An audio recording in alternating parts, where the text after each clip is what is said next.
The Silent Forge. In the depths of Jupiter's turbulent atmosphere, humanity's greatest secret took shape. Project Nemesis wasn't just a warship. It was humanity's answer to a universe that had underestimated them for far too long. Admiral Sarah Chen stood at the observation deck of Ganymede Station, her weathered face illuminated by the gas giant's eternal storms. "Status report," she commanded, her voice carrying the weight of 20 years of preparation. The holographic displays surrounding her workstation came alive, filling the air with streams of data from the construction yards, hidden within Jupiter's clouds. "Final integration of the quantum core is complete," responded Dr. Marcus Rivera, his dark eyes reflecting the shimmer of holographic readouts. "The consciousness matrix is stable, and the dark matter containment fields are holding at 99.8% efficiency." What the rest of the galaxy didn't know, what humanity had kept hidden for decades, was that they weren't the primitive species everyone thought they were. While alien civilizations paraded their technological superiority through the stars, humanity had chosen a different path. They watched, they learned, and most importantly, they innovated. The hegemony, a collective of advanced alien species, had dominated galactic politics for millennia. They saw Earth as nothing more than a curiosity, a young species barely worth monitoring. Their ambassadors would visit occasionally, offering guidance and protection in exchange for submission to their rule. Each time, humanity politely declined. "Admiral," Lieutenant Yuki Tanaka's voice cut through the quiet hum of the command center, "we're detecting multiple unscheduled wormhole signatures at the edge of the solar system. The hegemony, they're not waiting for our answer anymore." Sarah's jaw tightened. They had hoped for more time, but hope wasn't a strategy. Numbers: 37 capital ships, Admiral. Their energy signatures matched the hegemony's Judgment-class dreadnoughts. They're broadcasting their usual demands: immediate surrender and integration into their collective. A slight smile crossed Sarah's face. The hegemony had chosen this moment, thinking they would find an easy conquest. Instead, they would face humanity's best-kept secret. Project Nemesis wasn't just a warship. It was a convergence of technologies the hegemony couldn't even comprehend. "Begin emergence sequence," Sarah ordered. "Wake up, Araya." Deep within Nemesis's quantum core, an artificial consciousness stirred. Araya, Advanced Recursive Intelligence Array, was unlike anything the galaxy had seen. Not bound by traditional computing limitations, her neural networks existed in a quantum state, allowing her to perceive and react to events faster than thought. "I am awake, Admiral." Araya's voice resonated through the command center, carrying an almost musical quality. "All systems are operational. The hegemony fleet is advancing in standard conquest formation." The massive form of Nemesis rose from Jupiter's clouds, its hull seeming to bend light around it. Unlike the crystalline aesthetics of hegemony vessels, Nemesis was sleek and dark, more void than vessel. Its surface rippled with quantum fluctuations, making it difficult for even advanced sensors to focus on. "The hegemony fleet has detected us," Yuki reported. They're requesting identification. Their scanners can't make sense of our configuration." Sarah straightened her uniform, a gesture born of decades of military discipline. "Let's introduce ourselves properly. Araya, power up all systems. Show them what humanity has been working on while they thought we were playing with rockets." Nemesis moved with impossible grace for something of its size. Its quantum drive didn't just propel it through space. It bent space itself, allowing the massive vessel to dance through the void like a leaf on the wind. The hegemony fleet's perfect formation faltered as their sensors tried to track movement that shouldn't have been possible. "They're charging weapons," Marcus reported, his voice calm despite the tension. "Their energy readings are off the charts." "Of course they are," Sarah replied.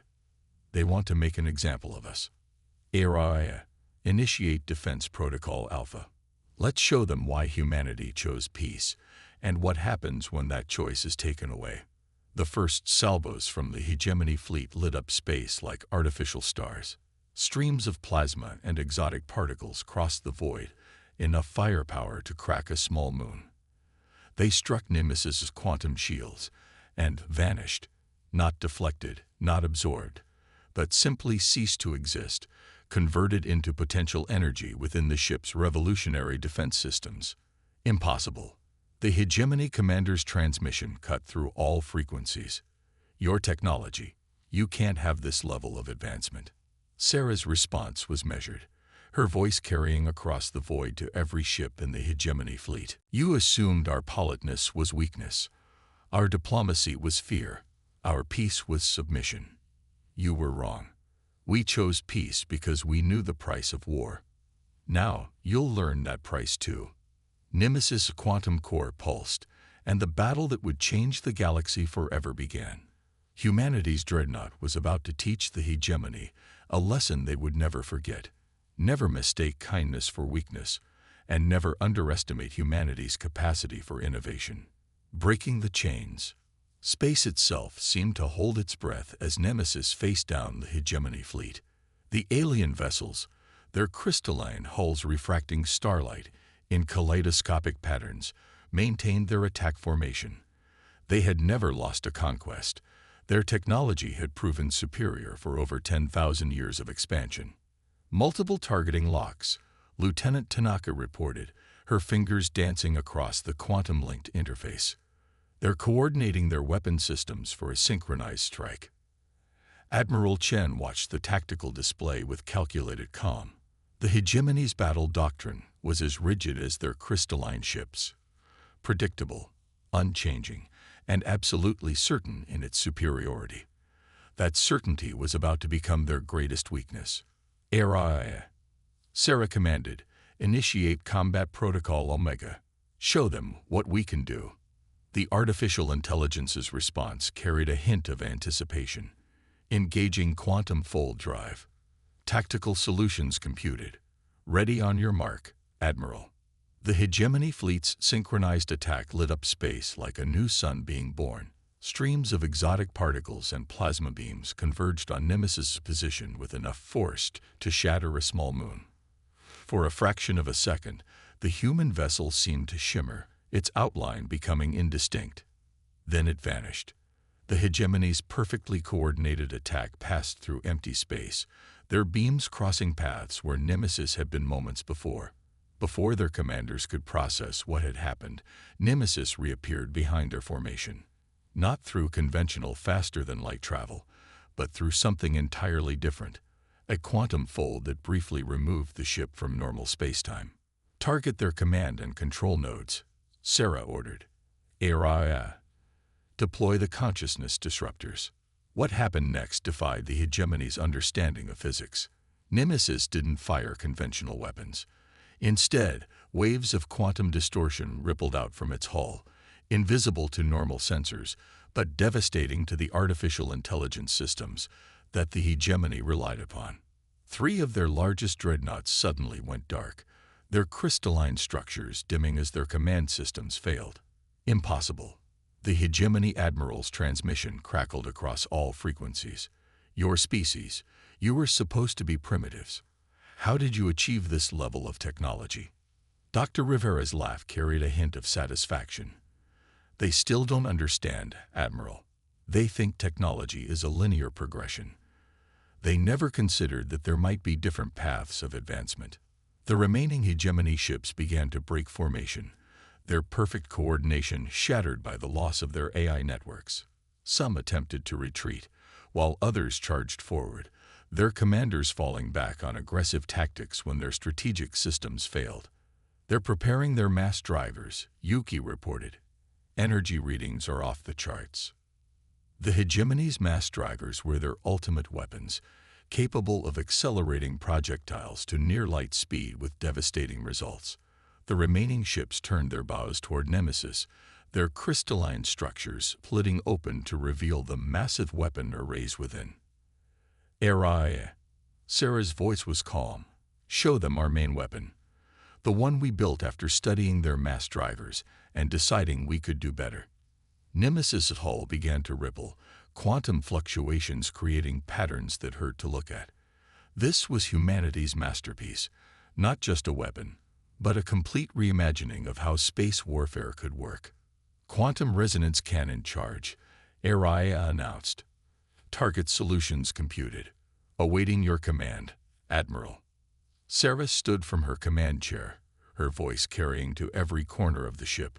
The hegemony came to our system believing they would find primitives in need of guidance. Instead, they found humanity's guardians. We chose peace because we understood war. Now they'll understand too. The quantum resonance cannon didn't fire a beam or launch a projectile. Instead, it created a cascading failure in the quantum fabric of space itself. The effect was localized and precise, targeting the crystalline structure of the hegemony ships with surgical accuracy. 5 more enemy vessels shattered, their once beautiful hulls collapsing as the very atomic bonds holding them together were disrupted. Enemy fleet is in disarray, Yuki reported, unable to keep the awe from her voice. Their remaining ships are powering up their FTL drives. Let them run, Sarah commanded.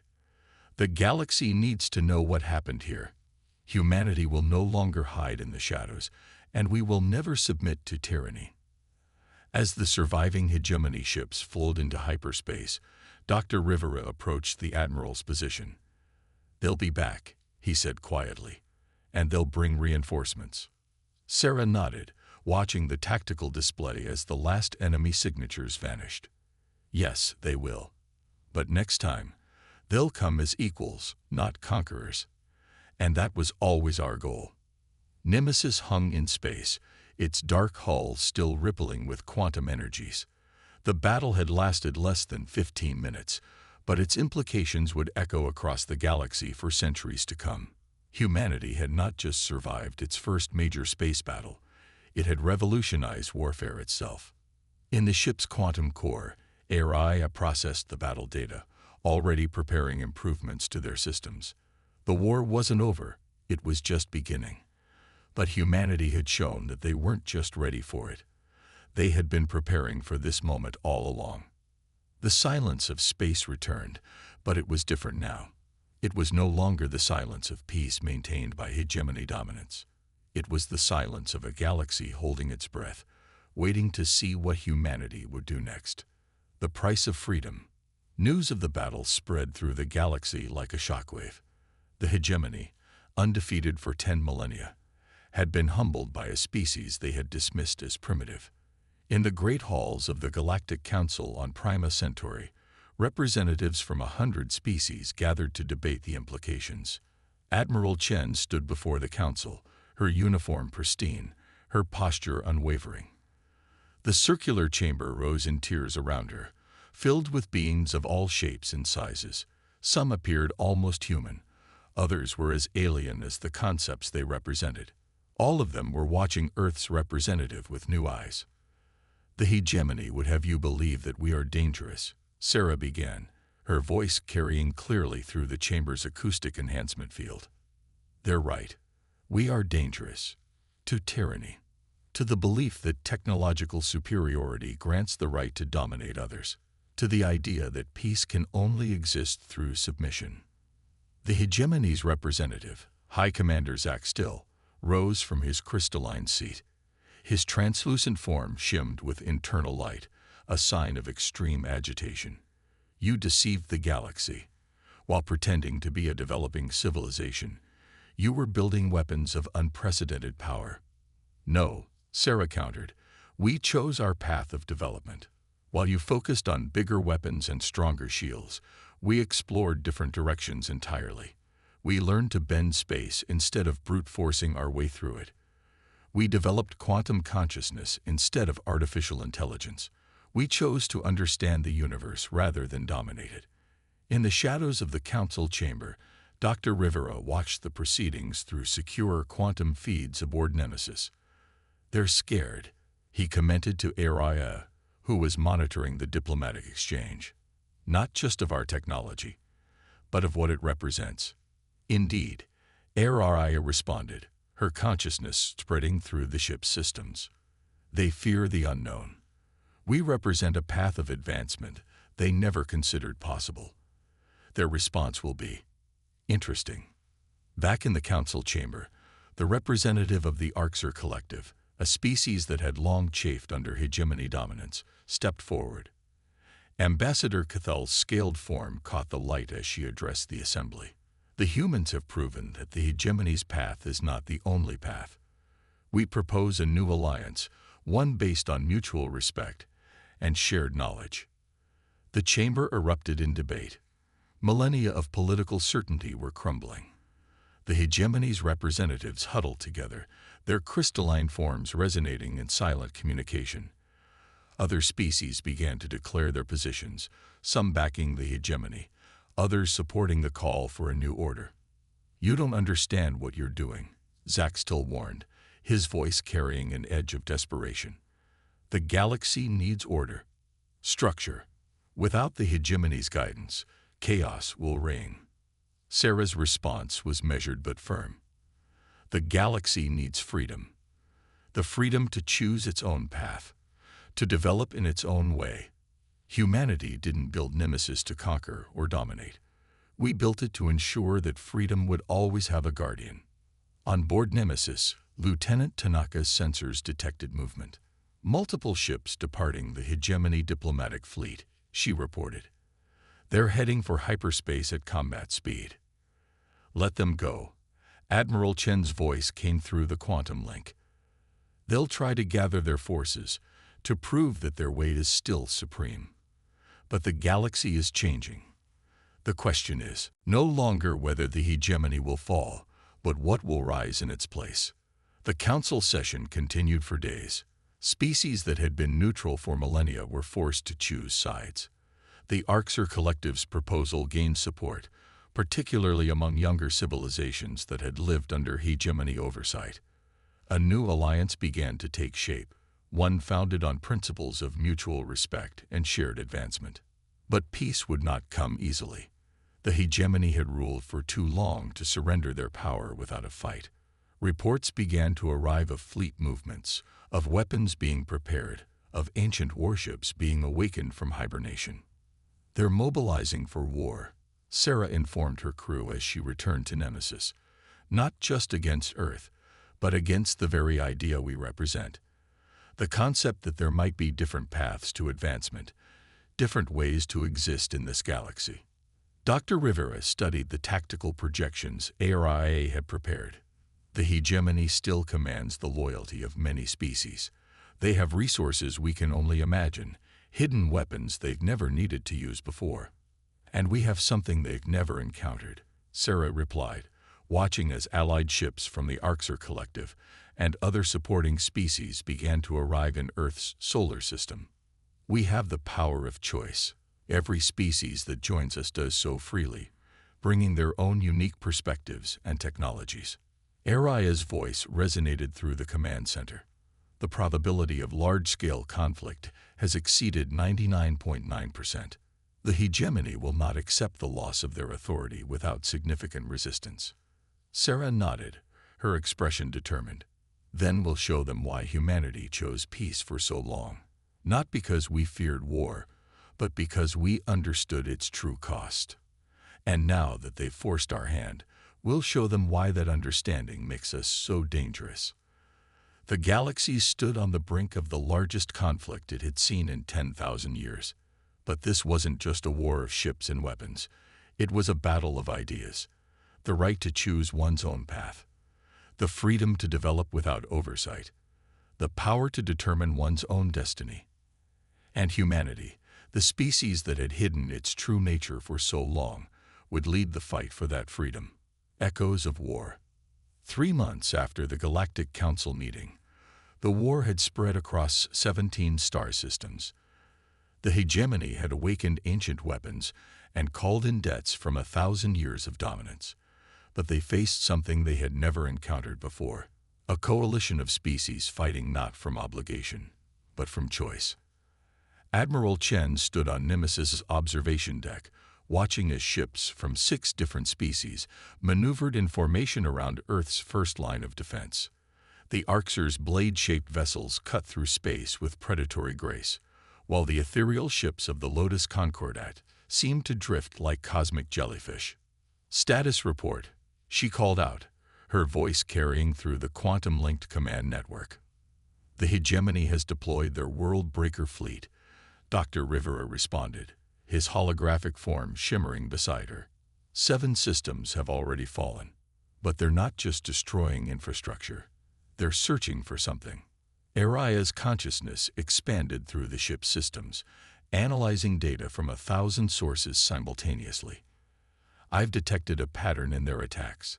They're targeting specific archaeological sites that predate their own civilization." Sarah's eyes narrowed. The war was revealing layers of mystery that had been hidden for millennia. "They're afraid we'll find something that challenges their entire narrative of superiority." "Admiral," Lieutenant Tanaka's voice cut through the discussion, "we're detecting massive energy signatures at the edge of the Arcturus system. The Hegemony. They're bringing in their Eternal Fleet." The Eternal Fleet was more than just warships. They were the Hegemony's first vessels, preserved through the ages, said to contain technology that even their builders no longer fully understood. Their arrival meant the Hegemony was committing everything to this fight. "All ships, battle formations," Sarah commanded. "Araya, initiate deep scan protocols. If they're bringing in their oldest weapons, they might just lead us to what they're trying to hide." Nemesis moved to the front of the Allied fleet, its dark hull rippling with quantum energies. The ship had evolved over the months of conflict, its systems learning and adapting with each engagement. But what made it truly unique wasn't its technology. It was the philosophy behind its design. The first shots of the battle lit up space like artificial stars. The Hegemony's Eternal Fleet moved with impossible coordination, their ancient weapons tearing holes in reality itself. 3 Allied ships vanished in the opening salvo, their atoms scattered across dimensions. But the Alliance responded with something the Hegemony had never faced: innovation. Each species brought their own perspective, their own way of approaching problems. The Arxer's phase shift technology complemented the Lotus Concordet's probability manipulation, while Earth's quantum systems tied everything together. "Enemy flagship is transmitting," Yuki reported. They're asking for you specifically, Admiral." The face that appeared on the command screen was ancient even by Hegemony standards. High Admiral Vorkath's crystalline form had grown so old it was nearly opaque. "You don't understand what you're doing." His voice resonated with harmonics that made the air itself vibrate. "There are things in this galaxy that must stay buried." "You mean the truth," Sarah countered. "That your species wasn't the first. That there were others who chose different paths of development. The galaxy needs order." Vorkath's form pulsed with internal light. "Before us, species grew too powerful, too quickly. They developed technologies they couldn't control. Entire systems were lost to their hubris." Araya's voice cut through the exchange. "Admiral, I'm detecting unusual energy readings from the archaeological sites they've been targeting. They're not destroying them. They're containing something." Understanding dawned in Sarah's eyes. "You're not protecting the galaxy from chaos. You're protecting your power from the truth. How many civilizations did you guide down the same technological path as yours? How many potential alternatives did you suppress?" The battle raged around them, as Sarah and Vorkath faced off. The Eternal Fleet's weapons were beyond anything they had faced before, but the Allied forces adapted with each exchange. Species that had been enemies for millennia now fought side by side, each bringing their unique strengths to the fight. "Araya," Sarah commanded, "initiate protocol revelation. Let's see what they've been hiding." Nemesis' quantum core pulsed with new purpose. The ship's sensors, designed to perceive reality in ways the Hegemony had never imagined, began to probe the archaeological sites. Layers of containment fields, some so old they had become part of the fabric of space itself, began to unravel. "Multiple quantum signatures detected," Araya reported. "The sites. They're connected. They form a network that predates the Hegemony by at least 50,000 years." Vorkath's image flickered with rage. You don't understand. Some knowledge is too dangerous to be free. Some paths should remain closed. But it was too late. As Nemesis quantum fields interacted with the ancient network, something awakened. Not weapons or ships, but information. Knowledge of different paths of development, of technologies based on principles the hegemony had systematically suppressed. You thought you were protecting the galaxy, Sarah said softly, watching as the data streamed through Aria's quantum consciousness. But you were just protecting your own power. Real strength doesn't come from controlling knowledge, it comes from sharing it. The battle reached its crescendo as the truth began to spread. Ship after ship, species after species, received the ancient data. The hegemony's carefully maintained monopoly on technological advancement crumbled in the face of alternatives they had hidden for millennia. As the Eternal Fleet began to retreat, Sarah turned to her crew. This was never just about winning a war. It was about freeing the galaxy to choose its own path. And now, finally, that choice is possible. The war wasn't over, but its nature had fundamentally changed. The galaxy would never be the same. And that was exactly what humanity had been fighting for all along. A new dawn. The final battle for the galaxy's future unfolded around a star that had witnessed the rise and fall of the hegemony's power. The Centauri Prime system, home to the Galactic Council, had become the focal point of a conflict that would determine not just who would rule the galaxy, but how it would be ruled. Nemesis led a fleet unlike any the galaxy had ever seen. Ships of every design and origin moved in harmony. The blade ships of the Arxer, the quantum vessels of Earth, the probability drives of the Lotus Concordat, and dozens more. Each brought their own strengths, their own ways of approaching the fundamental forces of the universe. The hegemony has activated their final defensive line, Lieutenant Tanaka reported, her hand steady on the quantum interface. They're bringing everything they have left. Energy readings are beyond anything we've seen. Admiral Chen watched as the massive form of the hegemony's legendary worldship, the Crystal Throne, emerged from its dimensional pocket. The vessel was less a ship and more a mobile city-state, built from technology accumulated over 10,000 years of rule. They're desperate, Dr. Rivera observed, studying the sensor readings. The Crystal Throne was never meant to be used in combat. It's their seat of power, the physical embodiment of their authority. Aria's voice resonated through Nemesis's command center. The ancient knowledge we uncovered is spreading faster than they can contain it. Species across the galaxy are beginning to experiment with alternative technological paths. The hegemony's monopoly on advancement is breaking down. High Admiral Vorkath's transmission cut through all frequencies, his ancient voice carrying a mix of rage and desperation. You don't understand what you've done. We maintained order. We guided species along safe paths. Without our control, the galaxy will descend into chaos. Sarah stood from her command chair, her voice calm but firm. No, Vorkath. What you called order was stagnation. What you called guidance was suppression. The galaxy doesn't need a single path. It needs the freedom to explore all paths. The Crystal Throne's weapon systems came online, reality itself warping around its crystalline form. The vessel represented the pinnacle of the hegemony's technological philosophy. Bigger, stronger, more powerful. But it was also a symbol of everything they had done wrong. All ships, execute protocol harmony, Sarah commanded. The Allied fleet began to move in patterns that defied conventional tactical doctrine.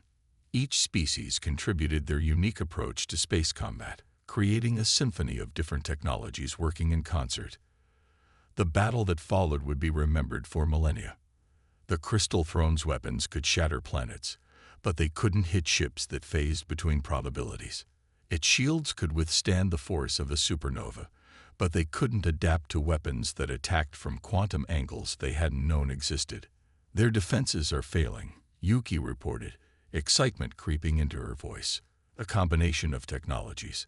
They can't counter them all at once. Aria's consciousness expanded through the battlefield, coordinating the Allied fleet's efforts. The Crystal Throne systems are overloading.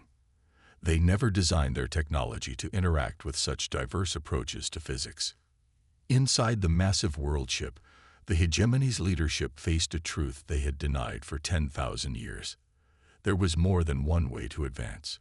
Their certainty in their own superiority had become their greatest weakness.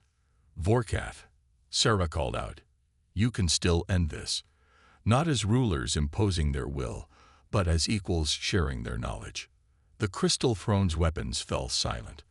On every quantum frequency, on every communication channel, Vorkath's response came slowly, weighted with the understanding of what had been lost, and what could still be saved. Perhaps we forgot why we began guiding others in the first place. We saw the dangers of unrestricted technological growth, but in our fear, we became what we sought to prevent. The surrender of the Crystal Throne marked more than the end of a war. It represented the dawn of a new era. The hegemony's fall freed the galaxy to explore paths of development that had been suppressed for millennia. In the months that followed, a new order took shape, not one based on dominance and control, but on collaboration and choice. The Galactic Council was reformed, with representatives from all species working together to share knowledge, while respecting each civilization's right to choose its own path. Nemesis returned to Earth, its dark hull bearing the scars of countless battles, but the ship had become more than a weapon. It was a symbol of humanity's contribution to the galaxy, not just their technology, but their fundamental belief in the power of choice and diversity. "What happens now?" Dr. Rivera asked, standing with Sarah on Nemesis' observation deck as they watched ships from a dozen species work together to rebuild what the war had damaged. Sarah smiled, seeing not just the physical reconstruction, but the birth of something new. "Now we do what humanity does best. We explore, we learn, and we grow. But this time, we do it together with all the species of the galaxy, each bringing their own perspective, their own way of understanding the universe." Araya's voice joined the conversation, her quantum consciousness now linked to similar AIs developed by other species using their own unique approaches. The probability of major conflict has dropped to its lowest point in recorded galactic history. Species are learning from each other, developing technologies that combine different philosophical approaches to physics and reality. The war had cost much, but it had bought something priceless: freedom. Freedom to choose, to explore, to discover the galaxy would never again be bound to a single path of development, a single way of thinking. And humanity, the species that had hidden its true nature for so long, had helped make it possible, not through conquest or dominance, but by showing that true strength comes